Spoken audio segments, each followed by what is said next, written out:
Alrighty, welcome to the Sports Pulse Pod. I'm with my friend Vin Knows Sports. We are live now. Our first episode. We'll be talking about the AFC and NFC conference championships, a little bit of football, the coaching carousel, and obviously the Super Bowl. Super excited. What's up, Vin? What do you got to say? How hyped up are you?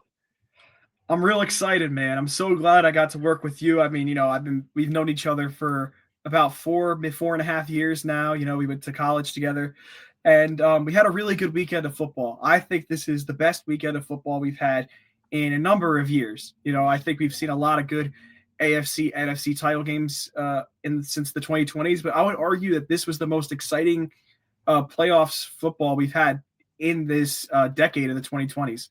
So I'm real excited, man. So let's go ahead and talk about these championship games. Let's start with the AFC. So obviously we had Drake May go up head to head against Jarrett Stidham, and I was thinking to myself the whole week that this is going to be a low scoring affair. And it's not because of Jarrett Stidham. It's not because I don't like the Broncos. It's because it's two of the top defenses in the league going head to head. When that happens, you're not going to get a lot of points. Plus, weather conditions, you're not going to score a lot. And it ended 10-7. And I thought it was going to end a low scoring affair, but I didn't think that these teams were just going to score a touchdown each. I thought this was maybe going to be like a 17-20, 17-10 type of game. And Drake May did not look good again. This is the second straight playoff game where Drake May played poorly. And I feel like yesterday I was looking at the AFC and NFC championship, and I said before the game, whoever wins the NFC is probably going to win the Super Bowl. We're 24 hours out, and my opinion has changed. Whoever wins the NFC is definitely going to win the Super Bowl. It's not maybe, it's definitely. And I am like 99% sure Seattle's going to win the Super Bowl because the Patriots need Drake May. So just a quick review on the AFC Championship game. Jarrett Stidham had a fantastic opening drive, and then it just all went downhill. After that, Drake May played good enough in the end, had a really rough start, and the Patriots came out on top, back to glory again for New England. What else is new? But they look pretty good. So, Dom, tell me, what do you think?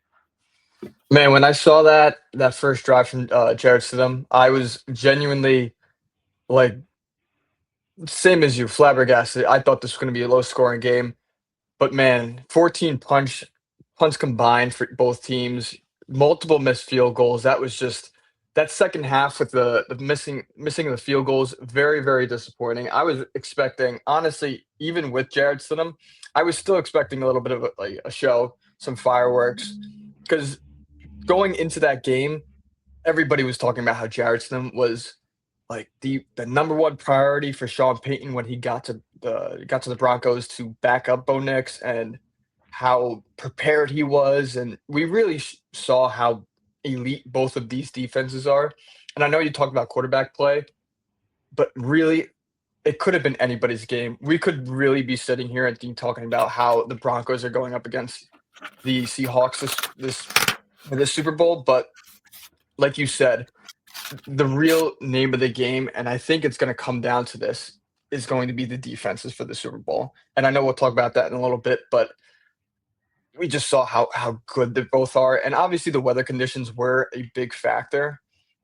Multiple missed field goals. It doesn't just happen because of nothing. A couple blocked ones, but still got really bad with the snow in the second half. And we saw just how both of these quarterbacks, it takes poise to play in the playoffs. Guys like Matthew Stafford, guys like, even guys like Josh Allen who have poise, who've been here before. It really shows how when you get into the deeper rounds, sometimes you don't perform. And I don't think Drake May is a bad quarterback for that. I just think he's unexperienced. And I think that he really has to step up in order to beat the Seahawks team, who is, in my opinion, going to win the Super Bowl. But again, we'll talk about that later. So what do you think about this NFC going into the Seahawks and the Rams? What do you think about this NFC game? That was one of the best NFC championship games I've seen in a long time. That game For was sure. fantastic. And Dom, you said it. You talked about missed field goals and special teams. Special teams, it is the most important part of every game. If the Rams do not drop that punt, if that punt does not fall out of his hands, we might be sitting here with Matthew Stafford going to another Super Bowl. Sean How do you think that McVay, guy feels? Oh, how do you think he oh, feels right dude, now? he must be like, dude, I would not want to go in that locker room. I would just Mm-mm. like go home. Like I feel bad. I do feel bad. But at the same time, even with the drop punt, the Rams played very, very well. Sam Darnold was as composed as ever, and as someone who is a Minnesota Vikings fan, if you could not tell, um, I'm happy for Sam Darnold. He looked great in that game. You know, we'll talk about it on another episode, I'm sure, but Minnesota definitely messed up getting rid of him, and turning the keys over to JJ McCarthy. We'll talk about that some other time. But let's talk about the here and now, and it's Sam Darnold. He looks great. He looked awesome yesterday, and of course, he threw the ball to JSN. How many yards did he have yesterday, Dom? Like 100? I think it was 135 for 10 He receptions, or one. I'm sorry, 150 for 10 receptions. he Pretty looked sure. fantastic in that game. He played so well. And everyone last week was talking about, oh man, like Sam Darnold, he wasn't throwing the ball a whole lot. It was really the Kenneth Walker show. And they beat the 49ers by 30 points. Sam Darnold, he said, okay, you know what, fine. And he went out there and he balled out in front of that Seattle crowd. I have no concerns about the Seattle team. Not at all. I think the Seattle team is fantastic. They are the best team in football right now. They are so exciting to watch. I mean, they're unbelievable. Sam Darnold looked awesome. I can't emphasize enough how good he looked. And then obviously on the defensive side, they looked pretty good. I mean, obviously Puka is going to play well. Stafford had his fair share of passes that were good. And then obviously I think Blake Corum played really well yesterday for the Rams too. And their defense just couldn't hold it together, man. And we're not talking about like some regular defense. Like the Rams are not just some average to above average defense. They're one of the top 10 defenses in football. So for Seattle to do that against a team that Sam Darnold has struggled against all year in the time where it matters most, in his second or third ever playoff game, you got to give the guy props. I love what Seattle did. I love that game through and through. But we have to remember that this Patriots defense might be the best defense in football. It might be. The only defense that might be better is Denver. And so I don't really have any concerns with Seattle going into this next game. My only concern per se is that maybe, just maybe, they might not be able to do as good as they have done against the other defenses. They might not do as well as against the Patriots. But again, if Sam Darnold is on one like he was yesterday, you're going to see Sam Darnold raising that Lombardi, and Vikings fans everywhere cry. So, Dom, Yeah. I want to No, hear your opinion on this. no, I completely agree. And I have a couple players who I want to give my flowers to because I think on the Seahawks side, and excuse me, I got that stat wrong. It was 153 yards and 10 receptions. I knew it was something up there for JSN, but Not obviously he had a fair. great game. Yeah, no, he's unbelievable. And I think we all kind of wrote him off when DK Metcalf and Lockett were there, and I think we have to give him his flowers. Obviously, I'd like to give Cooper Kupp his flowers because I don't know if you were watching the whole thing, but he was Yeah. just he was on something, and he looked like old Cooper Kupp. And maybe I'm crazy for saying that, but he looked really good. He showed up when he had to show up. He had made a couple great third down conversions for them, and Yeah, I know. absolutely. I'm looking at the stats here. He also had a touchdown. Yeah. So I want to give him his props because all season been kind of writing him off a little bit as well and saying that he wasn't what he used to be. And obviously that happens, players regress. But man, I think he's still got it a little bit. And somebody else who I have to give my real, like, I think could be the MVP if he performs like this in the Super Bowl. And call me crazy, Nick Emenwari. I want people to understand how good this guy is. This is Kyle Hamilton on crack. Nick, yeah, he's something else because I watched him last night and I'm like, this guy and Christian Gonzalez are perfect in the Super Bowl. They're the best two defensive backs. Best, I think, call me crazy, best two defensive players in the NFL right now. Nick Bonino was You're, great in the playoffs. you're not going to hear any pushback from me, Dom. No pushback No, from me. I man, like that take. these guys, both for these defense, and like you just said, these defenses are fantastic. They make so many big plays for their teams. And Nick Emanora, I was watching something on him and how he plays. Like I said, he's Kyle Hamilton on crack. They can play him in the nickel. They can play him at safety. They can play him at free safety. They play him everywhere, and he excels at it. They rush him off the edge sometimes. Like, this guy is crazy.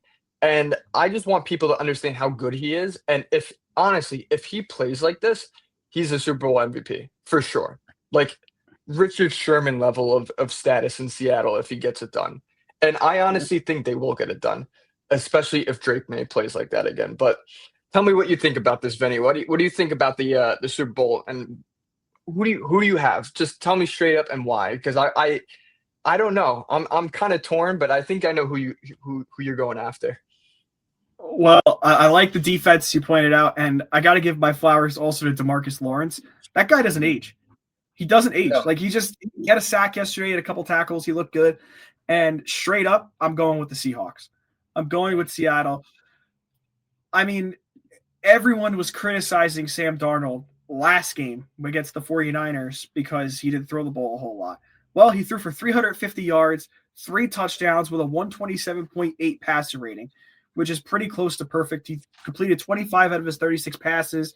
I mean, he got the ball to, let's see here, 7 different people. From Jackson Smith and Jigba to Jake Bobo. He got the ball to everybody. Seattle's got depth. Yeah, literally. Like, just the names. Like, this list is crazy. It goes from the best receiver in the league all the way down to AJ Barner, who had 2 catches for 13 yards. This team looked really good. I love what I'm seeing from Sam Darnold. Obviously, Kenneth Walker looked really good now that they're using him. I mean, I had him in fantasy all year, and he did nothing for me. And as soon as they go in the playoffs, he starts playing the best games of his life. So. It really, that one hurt a little bit. But he looked really good. They made one of the best offseason acquisitions this year, Rashid Shaheed. I love what I'm seeing from him. I just think it all comes down to firepower on offense. Seattle just has more firepower. And don't get me wrong, no disrespect to the Patriots. Stephon Diggs looks really good. He's been balling out for Drake May all year. I love what I've seen from Hunter Henry. They also have Travion Henderson, Ramondre Stevenson.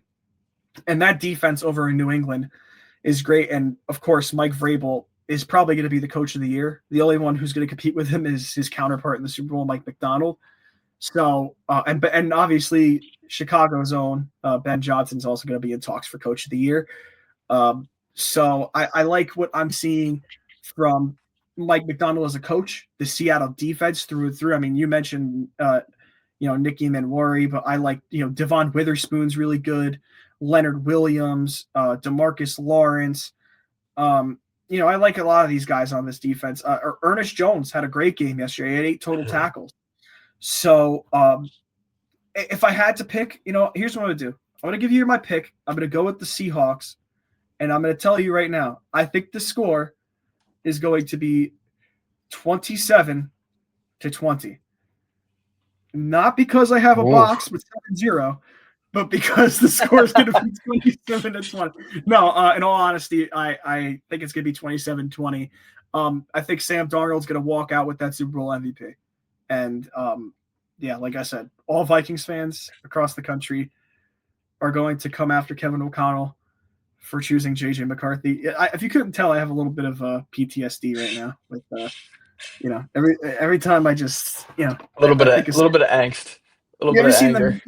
You ever seen the meme of the guy in his bed and he has the photo and he puts his hand over the photo? Hey, the photo I'm looking at is Sam Darnold. It's the Wolverine one where he's putting his hand on it. Yeah. Yeah, that was me last night after the NFC Championship. I was like, man, Sam Darnold, I miss him. Like that was me. But Seahawks 27-20 over the New England Patriots. So I'm thrilled for this game. I love it. I love it. I mean, you tell me, man. What do you think? You know what's funny? And I was thinking about like how bad you probably feel about letting him go. I mean, Vikings fans, even 49ers fans are probably upset. But think about the Jets fans, man. Just Oh, before we talk about like my picks for the Super Bowl, the Jets fans must feel like in such pain this has got to be the worst torture for any Jets fan possible. oh, Like, dude. No, it's bad. Especially like it's not even like it started with Geno Smith, who actually did pretty mhm. decent in Seattle. Then Darnold left and now he's in the Super Bowl. Then Aaron Rodgers left and he made the playoffs. And now And he's now paired Robert up with Saleh. yeah, Robert Saleh is gonna go watch. Cam Ward's gonna turn into the next superstar. I mean, like I actually think the only quarterback that's actually not good that they drafted, I don't care what team he goes to, is Zach Wilson. But Yeah, it's just the man. Jets. I mean, we're obviously from the tri-state area, so we always, I always joke around with Jets fans, and they always tell me that, the Jets is where quarterbacks go to die. So, and I feel like that's pretty much true. That's where quarterbacks just end up. So, Honestly, it's bad. It's just it's bad. But I feel bad for the Jets fans, but I feel good for those quarterbacks who made it out of New York, who succeeded. Guys like Sam Darnold, Geno Smith. Rodgers obviously was a historic quarterback before he even made it to New York, and he had spent 2 years there, looked great over in Pittsburgh. So it's a shame for the Jets, but we'll talk about the Jets on another episode. They actually might have an interesting offseason to come up. definitely. No, definitely. And I'll give you my Super Bowl predictions.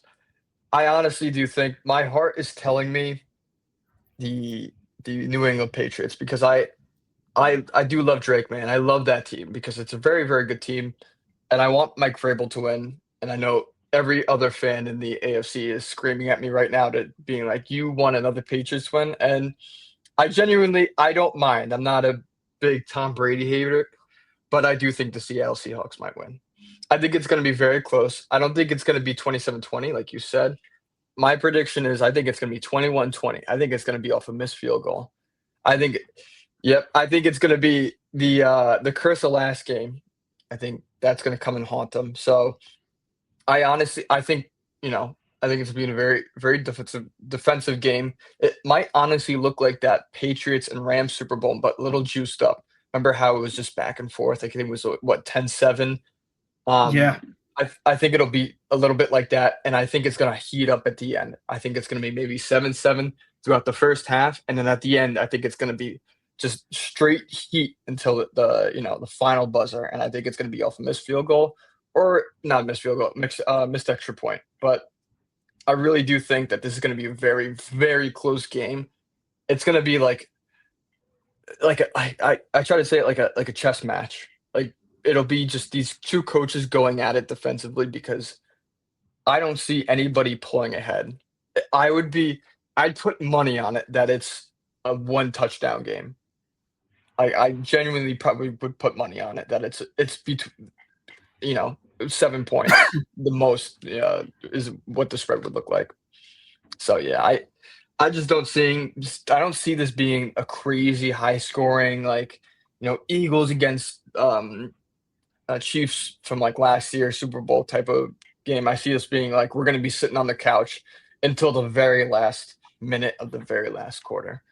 So yeah, I don't know about you. I'm really hyped about this, and I love that it's a rematch. It's just another storyline that we get to talk about because it's really honestly going to be you're going to see commercials of it all these next 2 weeks of that interception on the goal line from years and years ago. We're going to be seeing that for we're going to be seeing those clips.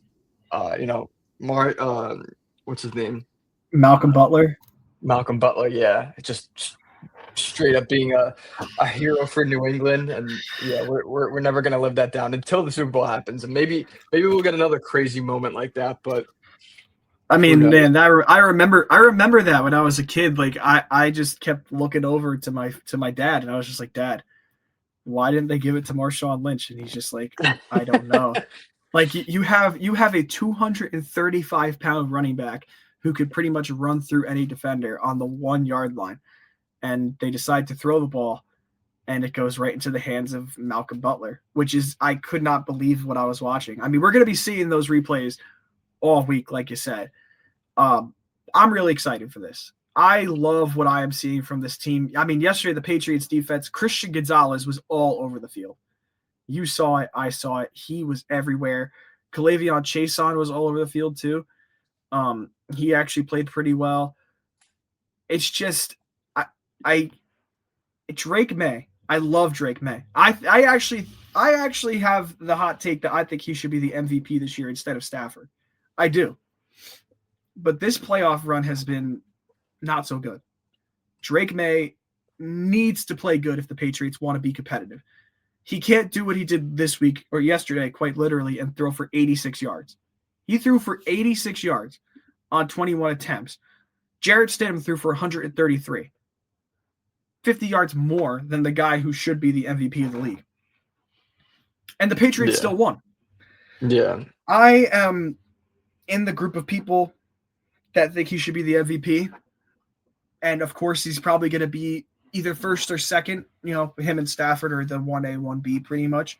I'm sure Daniel Jones, before he was hurt, was going to get some votes. I'm sure Darnold's going to get some votes as well. But if the Patriots want to win this game, which I think they can, I'm not saying they can't. Anything's possible. You know, I've seen some Super Bowls that are really close. Like last year, I saw some Super Bowls that are blowouts, like when the Seahawks played the Broncos a few years ago, and the first play of the game, the snap went right over the head of Peyton Manning, which is pretty hard to his head's pretty hard to miss. So you know, I don't know how the center missed that one, man. So I could go either way. I just think, you know, Drake May took 5 sacks yesterday. He completed 10 out of 21 passes. He only had 86 yards. He's going to need to at least triple those yards and put up a couple touchdowns if they want to keep this game close with the Seahawks. And I'm not saying the Patriots are bums. They are not. They are no slouch. But I do think that the Seahawks are just the more consistent team. And when they're healthy, they're just as good as anyone else. Sam Darnold hasn't had any injury issues this year. No, yeah, I completely agree. And I also want to ask you something I was thinking about, and I had it in my notes for the show. With Stafford getting eliminated, what do you think he does in the future? Because this is like maybe one of his last years. Not this year, but I think next year could be the last time we see Stafford. And it's kind of a scary thing for Rams fan because after this who are the Rams going to start? I don't think they have Stetson Bennett anymore. This might be the end of the Stafford era, you know, in the NFL, and we're going to see how that changes. And I honestly think after this next year, I think he's going to be done. I don't think he has anything left to prove. I think he's a first ballot Hall of Famer. I think that there's nothing left for him to do, and his body's taken so much punishment. This guy, and we're going to see it. I love the thing that comes out every year at the end of the playoffs, of the Super Bowl, when all the injuries come out from the playoffs, when we see like this guy had a broken fibula and a broken, you know, finger and a sprained wrist. I want to see his injuries because he's taking an absolute beating. And even on one of the last plays of that game yesterday, he was shaking his hand. He was like in obvious pain, and he's pushing, I think, what, 34, 35-ish? And he's 30. Yeah. He's 37 years old right now. He's 37. Yes.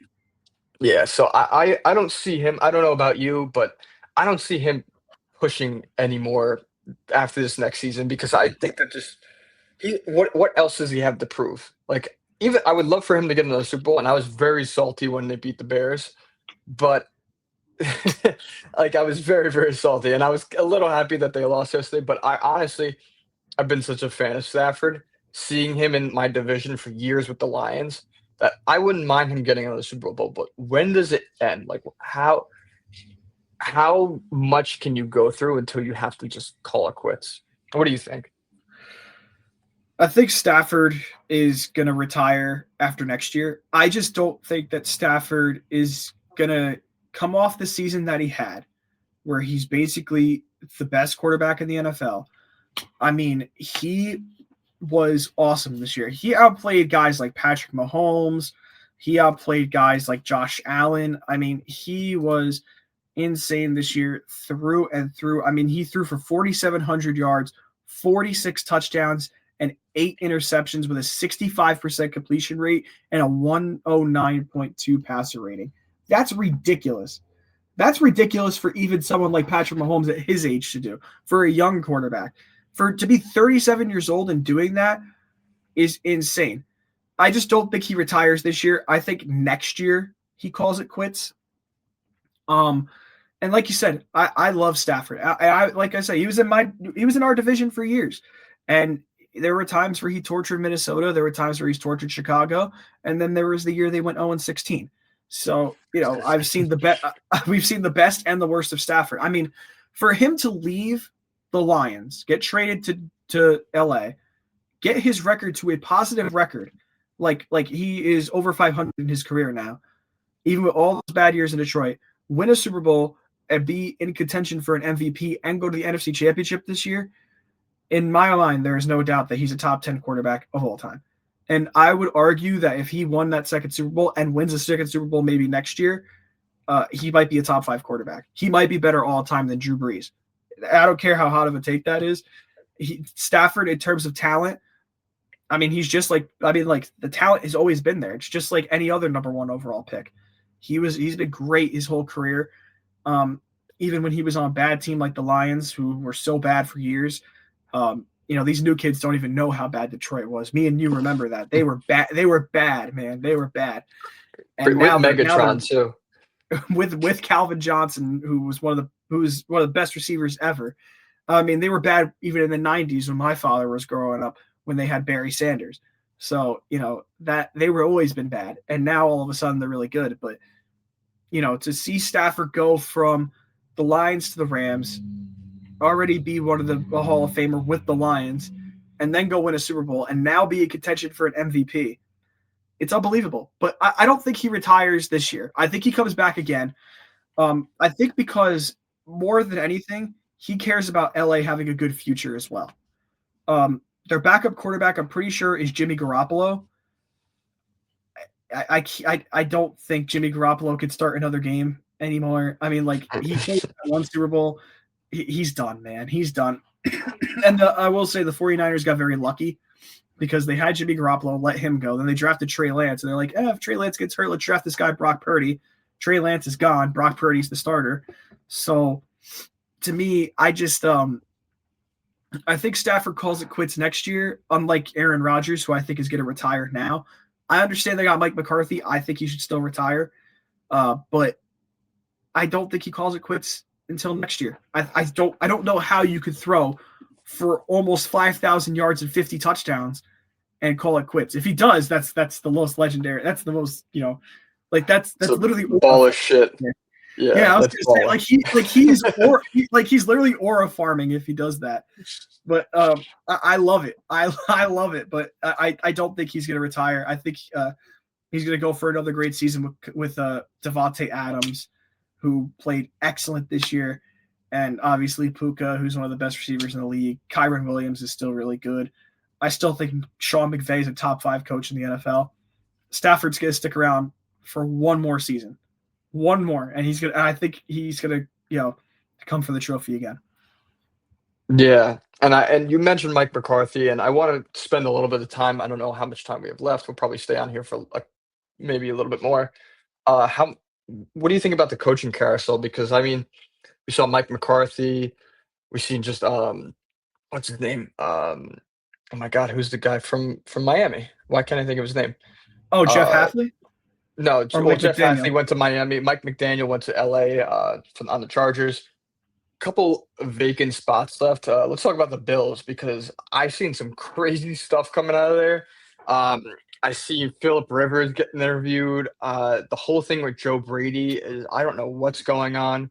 And I also know that Mr. Brian Dable just I think interviewed for that, and they might get him back. So what do you think about that? Because I think that's kind of a whole mess up there, and it's kind of scary because that Buffalo Bills team, it's as dysfunctional as it may seem, and as lackluster as it might have been their season, they still are in their prime. They have prime Josh Allen, prime Greg Rousseau, prime James Cook. Dalton Kincaid is getting better and better every single day. You have guys, you have pieces that could literally win you a Super Bowl. You just need the right guys on the sideline for that. So what do you think about this head coaching carousel going on in Bills country? Well, I was just reading up on it, and apparently Philip Rivers withdraws from the coaching search. That was reported a couple hours ago, and thank God. Love Philip Rivers. I think he actually played really well with the Colts when he went there. But I can't see him being a head coach. The most interesting thing to me is that there's two teams that come to mind right now when I'm thinking of the coaching carousel, and the two teams off the top of my head are the Bills and Cleveland. I think Sean McDermott goes to Cleveland. That's what I think. I actually thought that Coach Harbaugh, when he got released from the Ravens, which I still can't believe happened, I get it, but I just don't think they should have done that. Again, I'm sure we'll talk about that another day. But I thought he was going to go to Michigan and follow in his brother's footsteps. He went to the Giants. I thought he was going to go to Buffalo. Mike McDaniel left Miami. Thought he was going to go Buffalo. Offensive coordinator over in LA with Jim Harbaugh. Brian Flores interviewed with the Steelers. Thought he was going to go to Buffalo. Back to Minnesota as defensive coordinator. Isn't it a little odd that the Bills were like one of the best teams in the NFL and every head coach vacancy has not gone there? The Bills' last major interview was Brian Daboll. Respect to the Giants fans, respect to Brian Daboll, but Brian Daboll is 20-40-1 as a head coach. That's his record, 20-40-1.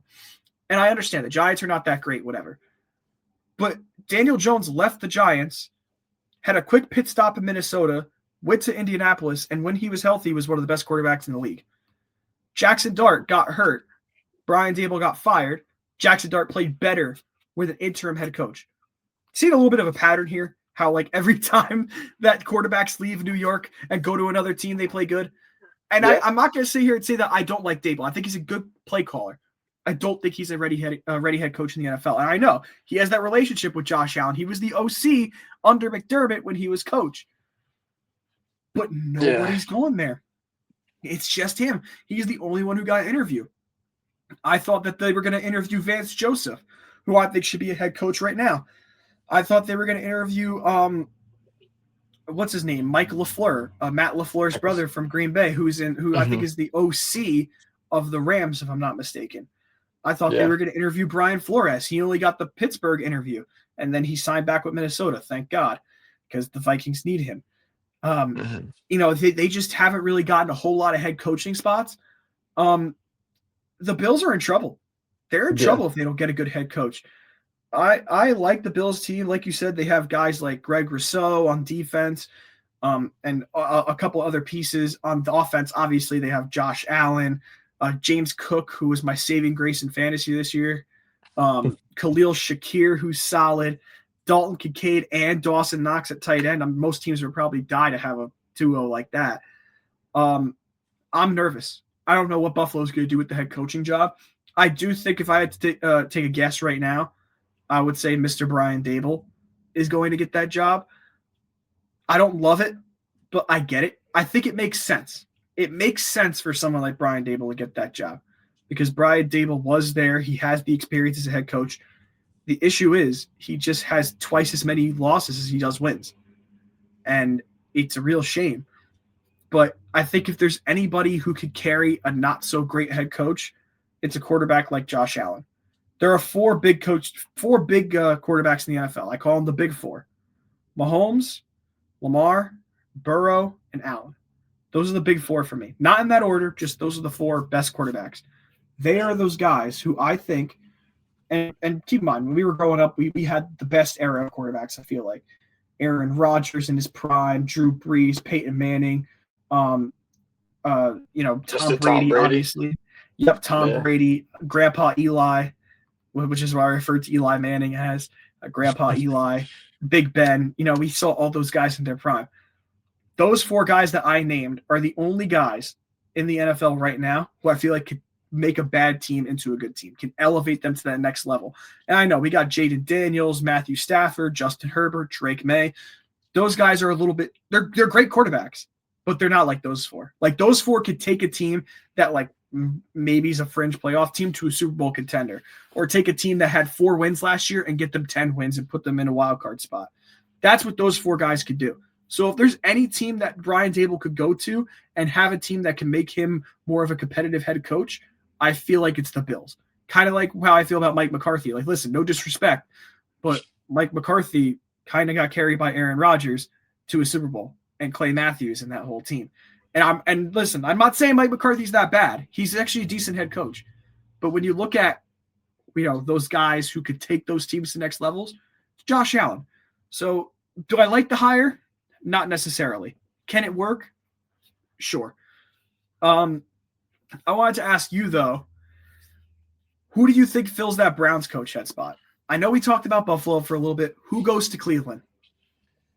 Man, I was thinking about this the other day too, because I've been doing like a couple videos about like moves I would make in the offseason. And I haven't done the Browns yet. I did the Steelers and I did the Bengals. And what I was thinking about the Browns is trying to find somebody that matches their roster, because not only do you have a young quarterback who honestly, I don't even know where he stands in his production and his development, because you see a guy like Shador, and I don't know if you just saw, he made the Pro Bowl roster. Just yeah, which is Yeah, that's awesome. That's absolutely. awesome.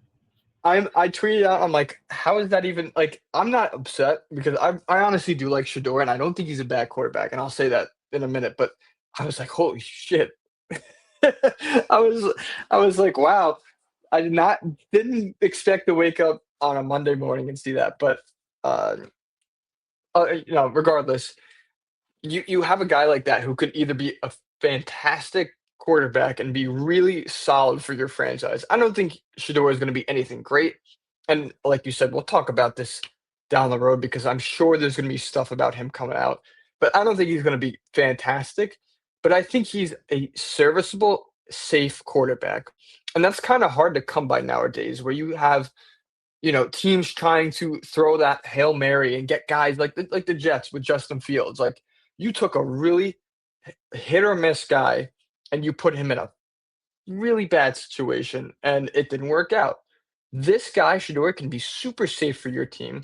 Throw for a solid 4,000 yard, not solid, but 3,500, 4,000 yards in a season, and he could be your guy for a couple years. And chasing that your playoff your playoff wins, because honestly, you need wins before you get a championship for Cleveland at least. But and I also look at that defense. So a couple guys I'm thinking about, Chris Shula comes to mind, Rams defensive head coach, not defensive coordinator. I really like him. I think he did a fantastic job in LA. And if he's looking for a job, I could see him going for that. Guys like Clay Kubiak could be in the running for them. Guys, I think coordinators would be a great fit. I don't think you need somebody like an old head coach. I wouldn't like to see that. I think somebody new, a fresh face. Kevin Stefanski was such a weird guy to keep around for so long, and I don't think that having somebody like that with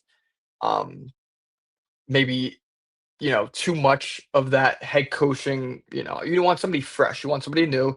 And I think those two guys, and maybe another coordinator that I haven't even mentioned, is good for them, just because you want a fresh face. And I especially like Chris Shula because of the way he runs that Rams defense. And how crazy would this Browns defense be with a defensive minded head coach? Like, that would be utterly insane. Like, that AFC North would be on fire because of how hard it would be to score on them. And that's what you need. If you build around that, your team can be fantastic. You don't even have to have a great offense. And that's what I mean when I talk about having Shador as a safe player instead of a great player, because this term field general is thrown around a lot. And guys like Dak Prescott are claimed as a field general. Guys like, I don't know, CJ Stroud the last couple of years, because he's kind of fell off from that superstar first year field general. And I don't think that's such a bad term. I don't think it's a derogatory term. I think it's a term of you can manage a game and you don't have to break a sweat. So I really think that's the perfect role for Shadur Sanders, and I hope that new head coach, whoever they hire, I hope it's somebody like a coordinator because I need a new face there. But whoever they hire, I really hope that unlocks that from him because I see all the potential in the world for him. To be honest, I don't know what you think, Vin, but I honestly do. I think that Shador could be, good for that team. Yeah, 100%. When you were talking about field general, actually the first quarterback that came to mind for me was Jalen Hurts for the Yeah. Philadelphia Eagles. He's one of those guys who I feel like, Brock Purdy's another one of those guys who I feel like are good, really good field generals or game managers, as some people want to call them. I agree with that. I think for Cleveland, they need a defensive guy. I mean, Myles Garrett just broke the sack record. I mean, what else do you want from the guy? He broke the sack record. The Browns are still one of the worst teams in the NFL. That tells you. I listen. I like Stefanski. It might be because I'm a Vikings fan, but I do like Stefanski. I actually do think he's a solid coach. But his time is up in Cleveland. I think he's going to go somewhere and be a good coordinator. I don't think he's built for the head coaching spot. I think he's very similar to Brian Dable in that way. But yeah, I think Cleveland's going to find someone decent enough, and they're going to use that high draft pick to add to that defense. They have Mason Graham, who they drafted in the first round last year when they were supposed to. Everyone was projecting them to go get Travis Hunter. But they have someone to build on that defensive line with Myles Garrett and Mason Graham. So I think they're going to add up to that defense more. Listen, we're running out of time, but I didn't tell you this, and I want to do a little game with you. I've seen a lot of TikTokers do this. A lot of guys on TikTok, Instagram Reels. It's called Keep 3, Cut 5. So I'm going to name players. You're going to keep 3 of them, and you're going to cut 5 without knowing who's next. So you're going to have to know who's coming next. You're going to have to play strategically. And this is tight ends from the 2010s.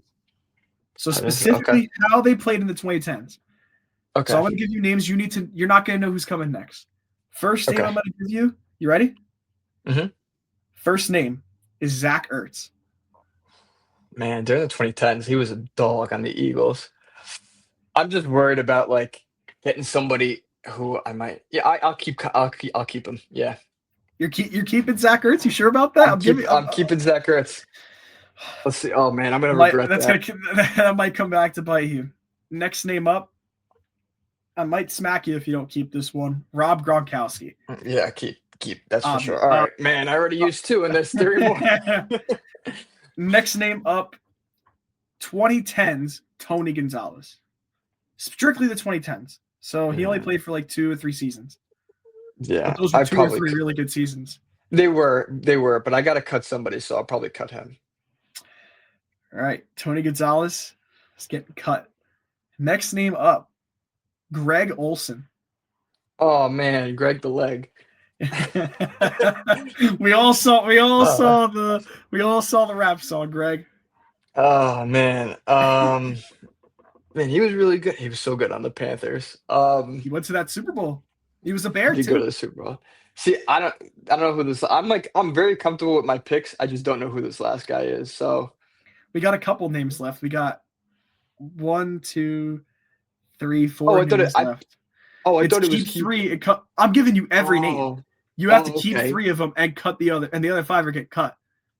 Man, I thought it was 3 out of 5. Okay, that's fine. I'm gonna stick with my picks. I'm gonna. Now I learned for next time.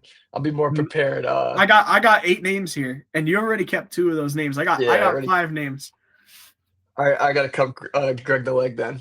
Man, that sucks to cut. Greg Olsen is getting cut. Next name up, Jimmy Graham. Man, Jimmy Graham was really good though. Jimmy Graham was really good. New Orleans, Seattle. Saints. I mean, he was a Bear too, but he wasn't as good on the Bears. But Jimmy Graham on the Saints was something special. Man, we got. You got to think about who else is in those 2010s, man. That's what I'm thinking. Was loaded. I'm very upset with that Zach Ertz pick because obviously I have to keep Gronk. Yeah, you had no choice. You have to keep Gronk. Now I got to do one for you next time we do the pod. I'm ready. I'm born for this. Oh, I was man. born for this. I gotta prepare myself. Honestly, cut. I gotta wait for somebody else. Cut. He was Jimmy Graham is. I will preface Jimmy Graham, probably one of the best tight end. I would replace him with Zach Ertz if I could, but I'm keeping my guys Zach Ertz and Dang. Gronk right now. All If right, yeah, three tight ends left, and I'm just gonna let you know right now, all three of them are legends, and will yeah. be or are already in the Hall of Fame. The Okay. next name up for you, George Kittle, Okay. So the 2010 specifically. the 2010s. See, I want somebody who played like obviously George Kittle has played for a while, but he's played half of this decade. So he hasn't. When was he drafted? 2017? I believe it was 28. 2017. Yeah. All right. Kittle draft. Let me look it up. Yeah, he was in the fifth round of the 2017 draft out of Tight Yeah. End University, Iowa. I will. Yeah. Man. So I'm gonna cut him just because he only had 3 years in the 2010s. I think it's safe. But obviously George Kittle is a fucking legend. Pardon Yeah. my French, but Next name up, Hall of Famer, legend, Antonio Gates. during the 2010s. When did he play? Antonio Gates. He played. I'm pretty sure most of the decade. Yeah. Okay. He played. I'm pretty sure he played in the 2000s for most of his career as well. Let me check what year he was drafted. Because yeah, I think he And was I'll give 20. you his stats. He was undrafted in 2003, and an undrafted free agent. His stats in the 2010s. Oh man, I mean, you're talking about. I mean, Yeah, he only got better too throughout his career, which is he had a couple thousand man. yards. He had 12 touchdowns in 2014, second most in a season for him. I don't know. You tell me. You keeping or cutting him, or you holding out for the last name, or you holding on to Antonio Gates? So he was drafted in 2003. So he played up until 2018. Looking Yep. at his stats, I mean, I'm gonna Like go. I I'm said, gonna go all big. his last name is legendary, but Antonio Gates is in the Hall of Fame already. So I'm gonna. Oh man, but I'm so upset that I hit with Zach Ertz real quick. You I'm could have very kept upset. Gates. I could have kept Gates. Man, I'm gonna cut him. I'm gonna cut him. All I right. want to see who this last name is. I have to say who this is. So Obviously, I'm gonna keep him. you started off with cutting Zach Ertz, or with keeping Zach Ertz. I'm sure Keeping you Zach wish you cut Ertz. him. You kept Zach Ertz. Then you got rid of Tony Gonzalez, Greg Olson, Jimmy Graham, George Kittle, Antonio Gates, and you kept Rob Gronkowski. And I'm proud of you. You held out for Travis Kelce. Perfect. Awesome. I'm okay with that. See now Antonio Gates. If it was like just straight up tight ends, I would have kept him. But man, Yeah, and I like it. I like it. You held on to the two best guys, which was Gronk and Kelsey. If it were me, I probably would have held on to Jimmy Graham. But yes, I was just of about to course, say I'm very upset that I didn't grab Jimmy Graham instead of Zach Ertz. But hey, you live and respect to you Zach learn. Ertz. Zach Ertz is still playing. He's still He playing. is. He Respect to is. Zach Ertz. And he won a I Super like it. Bowl with Philly. So Yeah, yeah, he did. Even though he wasn't the one tight end they could have used for the Philly special. that is They true. they could have used him. All right. Well, I think that's Yeah. it for our first episode. First So one in the I gotta books, my get you back. friend. Yeah, I gotta get you back with that. So I'll come up with a solid one for you next week. Yes, sir. Or So whenever it's we been record again. yes, whenever we record. I know you're going on your trip, so please enjoy. So that's been the Sports Pulse Pod. Me and Vin. He's at Vin Knows Sports. He's on everything TikTok. Tell him where to find you, Vin. Yeah, Vindo Sports on TikTok. Go ahead and drop a follow, and then obviously Dom on the Sports Pulse on TikTok. He's got some great videos up. I'm gonna start. I've been pretty. The uploads have been fluctuating for me, but he stays more consistent than I do. Go drop both of us a follow. More specifically, him though. He's the one who started this Yes, whole thing. Give Dom a follow, please. but yeah, both of us are gonna be making a lot of more content. NFL, we're gonna be going over everything NHL. We're both big NHL fans. NBA, MLB. WWE. I know Vince got a lot about to say about some WWE. Yes, sir. Royal And Rumble so you on Sunday, or I think either Sunday or Saturday. I'm so hyped. already. So drop a follow, drop a like, drop a comment, and we will be back with some more. Thank you guys. Peace out.